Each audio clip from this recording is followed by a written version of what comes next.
I do business in IT, in financial services, majorly IT and financial services. In the quiet of Murang'a mornings, where the mist folds the ridges like a mother's shawl, a boy once stood barefoot, dreaming of markets far beyond the red soil. An investor is what I'll talk about later, because it's an area that I really enjoy. It is you, my listeners, who say that he who gathers firewood when the sun is shining, that one will cook when darkness falls. And today witness the story of a man who gathered early while others slept. I want to talk about just a few basics, because I've started many businesses also. Just some basics. From the hum of village bazaars to the rare Nairobi's money markets, this is Ndindi Nyoro, and this is how a barefoot dream became a billionaire's stride. Press that subscription button and sit back, because tonight you never know, because you are going to learn how you can easily become a billionaire, the next sheriff in town. Value creation.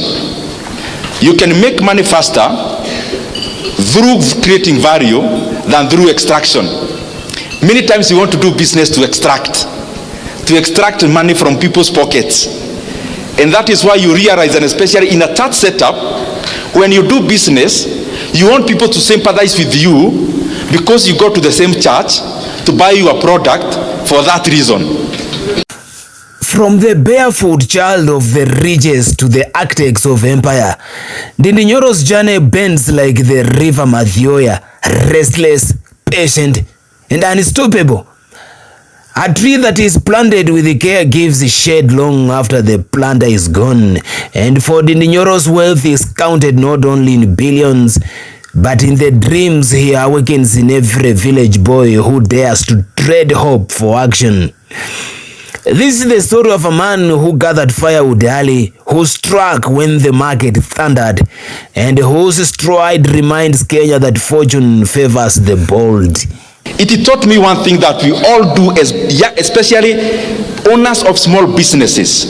We never track our progress. So we never know whether we are timing or we are making progress. And the best way to do that is to use data. Data could be in terms of number of customers served, in terms of bottom line. Me, I like looking at bottom line. After all is said and done, it is not if you are a person doing oil, your business is not to fuel other people's cars. Your business is to make money. The Nairobi Securities Exchange. This is where fortunes rise and fall like the tides of the Indian Ocean. But it became Ndindi Nyoro's next classroom. While others feared the wind, Nyoro set sail. He founded Stockbridge Securities and introduced villagers and teachers to the alchemy of shares. The fisherman who waits for the calm seas will starve, says the Swahili proverb. Ndindi Nyoro bought shares when fear was thick, and sold when euphoria danced.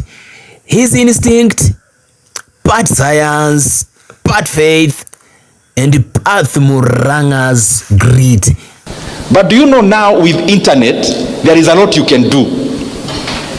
You look at market, whatever product you come up with, and please, especially those whose businesses are in the mind, polish your idea slightly further. Don't just do a business. You know, kuna business tu yani unafanya unaona, you need to think deeper, especially those who have not yet risked or staked their money. Use more time to think than start, so that you first of all think about the market. The market may not be limited to where you already know and can see with your eyes. Study. I'm not saying you hire professionals to do that. Do basic, even with the internet.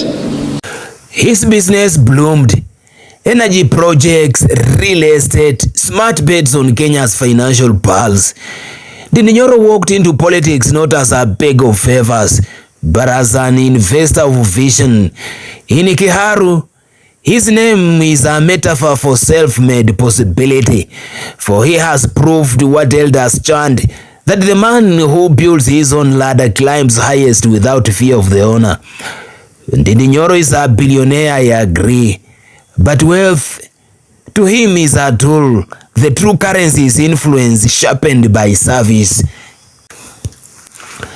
At the gates of Kenyatta University, Ndindi Nyoro's pockets were lean, but his hunger was vast. He hawked books beneath the scorching sun. He sold stationery on weekends when other students slept. Murang'a's wisdom whispers that a cheek that scratches Sally finds the fattest worm. He began the first sparks of the billionaire's fire, a mind learning that every shilling can be a seed and every handshake a future door.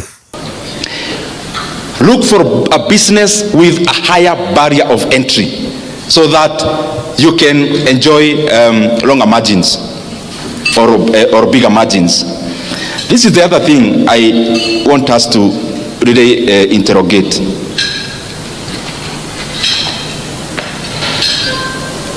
In my village, just like yours, my former teacher retires. The first thing they do is to buy a matatu. Or hapo kwa shopping center yetu anajenga hapo, pesa ya retire karibu wote. What am I trying to say? Those businesses are good. They are good because they facilitate movement and they facilitate trading.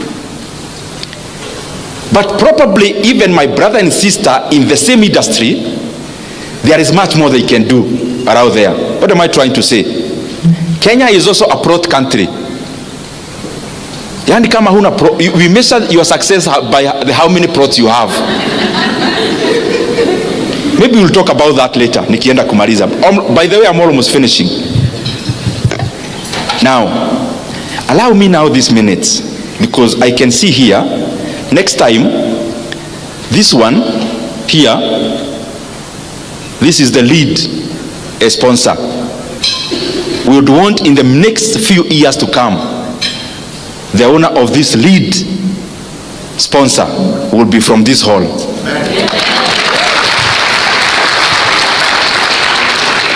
And therefore allow me the remaining minutes, even if you do not understand what I'm saying, and I only talk to two people who will do that, I'll be satisfied. So if you do not understand the things I'll be saying, uniwie radhi. Because I would rather talk to one table who may actualize, become this, than talk to all of you and start small dots of businesses. And because we have brain and capacity to all be here, let in the next few years there'll actually be an auction in this hall, all of us bidding to be this.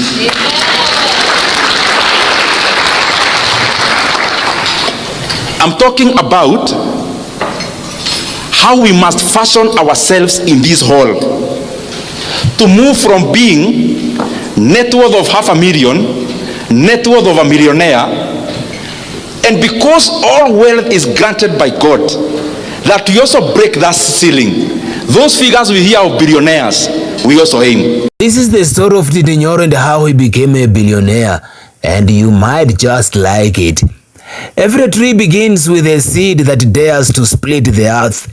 In Kathukeini village, Murang'a, where the red earth clings stubbornly to the soul of every child, Ndindi Nyoro first opened his eyes. He was the son of smallholder farmers, the kind who knew that the calf that licks milk with patience grows horns of strength. School fees were a storm, and yet books were his sanctuary. By the dim glow of kerosene, the boy learned that poverty is not a life sentence. It is a training ground, and today he is among the few countable billionaires in Kenya. This is the red mic. Don't seek to own a fish pot. Seek to own just a slice of the ocean resources. Because a fish pot utaweka net, utasweep all your resources in there, and you have to give it months. Dive into the ocean, you have just given a slice, but that slice is worth much more than having many fish pots. And how do you do that? You have a business here. Mambo yote hata nimesema ya bookkeeping is combined. You have a business. You've started, let's say, of making yogurt, making organic soap, of making whatever you may think about. Now you are already progressing. There is so much market, but you can't satisfy. Now out of your bookkeeping, you realize your business is now worth 10 million shillings. But do you know what?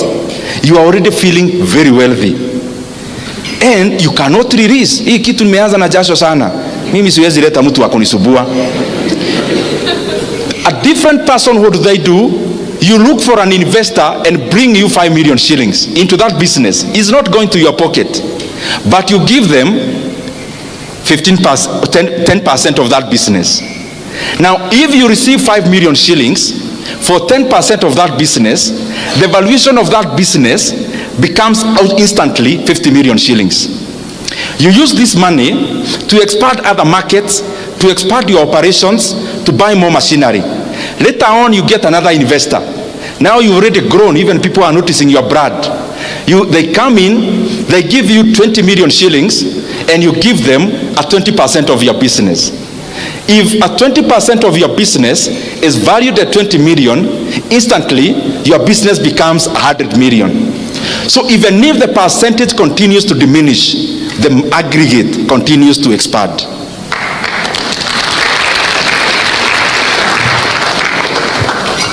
Now, umepata kazi juzi, bank. You are now doing business very well as a contractor or anything else. Your first money, what do? Buy a plot. Then after buying a plot, build flats. Guys, my brothers and sisters, big companies like the one I quoted, including Equity Bank, including their own headquarter, is leased. They don't own. So you want to tell me, in your mind you have more CFAs, you have more actuaries, you have more financial advisors than Equity Bank?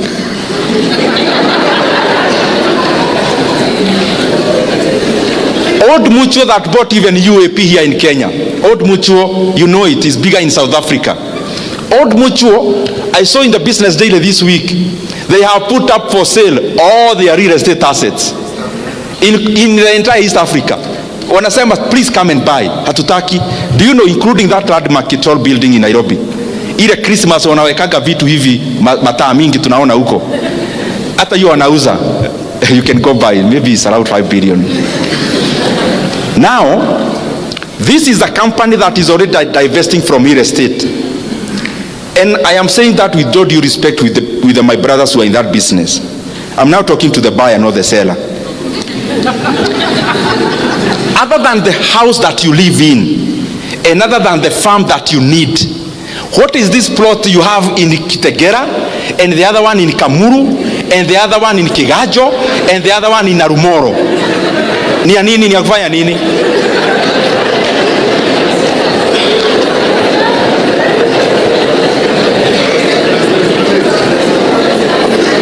I am not saying that I am an oracle, but I just want to tell you, mimi sina pahali nachukuaga rent. Because you realize this business of building things, building, you are actually doing it for the satisfaction of the people who live in, not for you to make money. Because the return on investment on a flat, the return on investment is less than 8%. People will keep saying, oh, 12 or 15%, toa yote, and you give it time. It will oscillate and still settle down below 8%. That is the math even Equity Bank does. Badala ya kuown building, ati tunasema Equity HQ at all building or the 5 billion, mwaki ana order, 5 billion ata nikiled micro loans, they'll give me an ROE of double digit, maybe 15%. Why can't I lend you the 5 billion mukiwa wengi? By end of the year, munilipe interest let's say 18% of 5 billion is how much? 900 million. Why can't I give you, munilipe 900 million per year, then nilipe rent 400 million, then 500 million in faida.